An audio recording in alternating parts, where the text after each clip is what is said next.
মিডিয়ায় হামলা কেন? মিডিয়ায় হামলা কেন?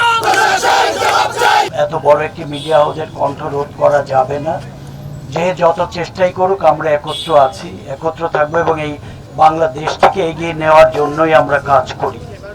আজকে যে আমরা একত্রিত হয়েছি এবং কালকে যে আক্রমণটা আমাদের উপর হয়েছে, তারপর আপনারা লক্ষ্য করেছেন বিভিন্ন রাজনৈতিক দল আমাদের পাশে, আমাদের সঙ্গে সহানুভূতি ব্যক্ত করেছেন এবং বৈষম্য বিরোধী ছাত্র আন্দোলনের বিভিন্ন নেতা আমাদের পাশে এসে দাঁড়িয়েছেন এবং আমাদেরকে আশ্বস্ত করেছেন তারা আমাদের মিডিয়াকে প্রোটেক্ট করার দায়িত্ব নিয়েছেন। সুতরাং আমরা মনে করি আমাদের পাশে সমগ্র দেশ আছে। আমরা কলম দিয়ে লিখে নিজেদের অস্তিত্ব বজায় রাখি, আমরা সত্য কথা বলি, আমরা সাদাকে সাদা এবং কালোকে কালো বলি। আমরা বেনজিরের মতো দুর্বৃত্তকে প্রথম বাংলাদেশে আমরা বিপুলভাবে তাকে আমরা ধরেছিলাম এবং তাকে আমরা শনাক্ত করেছিলাম যে এই লোকটি এই অন্যায় করেছে। যাই হোক, আমাদের কলম সচল থাকবে, আমাদের ক্যামেরা সচল থাকবে, আমাদের কর্মী ভাইয়েরা সচল থাকবে। কোনো ভয়ের কাছে আমরা মাথা নত করব না, আমরা কোনো ভয়ভীতি মানব না। আমরা আমাদের কাজটি সঠিকভাবে পালন করব। যারা এই দুঃসময়ে আমাদের পাশে এসে দাঁড়িয়েছেন সেই ছাত্র বন্ধুদের, বৈষম্য বিরোধী ছাত্র আন্দোলনের নেতৃবৃন্দকে, অন্যান্য রাজনৈতিক দলের নেতৃবৃন্দ, সবাইকে আমি বিশেষভাবে কৃতজ্ঞতা প্রকাশ করছি। আপনাদের সবাইকে অনেক ধন্যবাদ। ছাত্র আন্দোলন আমাদের সাথে একাত্মতা ঘোষণা করেছে এবং আমরা তাদেরকে এটা সম্মান জানাই। এখানে অন্য কোনো শক্তি কাজ করছে এখানে তাদের অন্য স্বার্থ সিদ্ধির জন্য। কাজেই ছাত্রদের আন্দোলনের সাথে আমাদের এখানে আক্রমণের সম্পর্ক নাই। সম্পর্ক হলো কিছু দুষ্কৃতিকারী। ওই দুষ্কৃতিকারীদের আমরা কোনো সময়ে আমাদের এখানে আশ্রয় প্রশ্রয় কোনো প্রকার কোনো কিছু জায়গা দেব না। আপনারা সবাই জানেন আজকে আমরা কেন এখানে একত্রিত হয়েছি। আমরা ভয় পেয়ে একত্রিত হইনি, আমরা কোনো চাপের মুখে একত্রিত হইনি, আমরা আমাদের পেশার স্বাধীনতা রক্ষার জন্য একত্রিত হয়েছি। ইস্ট ওয়েস্ট মিডিয়া গ্রুপ লিমিটেডের উপরে যে হামলা হয়েছে, এখানে প্রায় প্রত্যেকটা প্রতিষ্ঠানের গাড়ি ভাঙা হয়েছে। প্রত্যেকটা প্রতিষ্ঠানের যে সমস্ত কর্মীরা অল্প টাকা বেতন পান, সামান্য টাকা দিয়ে একটা মোটর বাইক কেনেন, সেই বাইকের গুলোকে ভেঙে চুরে ফেলা হয়েছে। সামান্য ড্রাইভাররা যে গাড়ি চড়ে জীবিকা নির্বাহ করেন, তাদের গাড়িগুলোকে ভেঙে চুরে ফেলানো হয়েছে।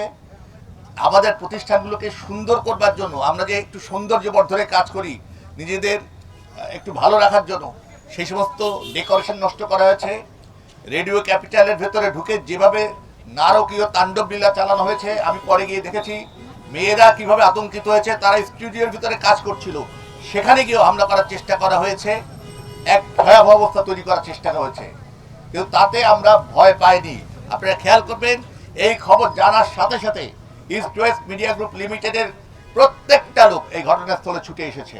প্রত্যেকটা লোক, আমরা যদি ভয় পেতাম তাহলে অফিসে আসতাম না, কিন্তু আমরা প্রত্যেকে খবর পেয়ে ছুটেছে। ফলে আমরা ভয়ের কারণে এখানে একত্রিত হয়নি।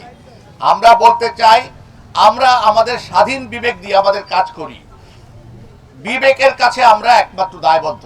আমার বিবেক অনুযায়ী আমরা কাজ করবার চেষ্টা করি এবং আমাদের প্রতিষ্ঠানগুলো সেই জায়গা থেকে সব সময় সব ধরনের খবর আমরা কভার করে থাকি। আপনারা জানেন যে ছাত্র আন্দোলন বা শিক্ষার্থীদের আন্দোলন শুরুর পরের থেকে আমরা তাদের নিউজ কভার করার চেষ্টা করেছি এবং আমাদের এখানে সবচাইতে গৌরবের বিষয়, এই আশেপাশে যতগুলো প্রাইভেট ইউনিভার্সিটি রয়েছে তাদের ছেলে মেয়েরা এসে আমাদেরকে প্রতিদিন পাহারা দিয়েছে, আমাদেরকে নিরাপত্তার আশ্বাস দিয়েছে, তারা আমাদের পাশে ছিল। গতকাল ঘটনার পর তারা এসেছে। শুধু তাই নয়, বিভিন্ন রাজনৈতিক দলের তরফ থেকে এই ঘটনার তীব্র নিন্দা প্রতিবাদ জানানো হয়েছে।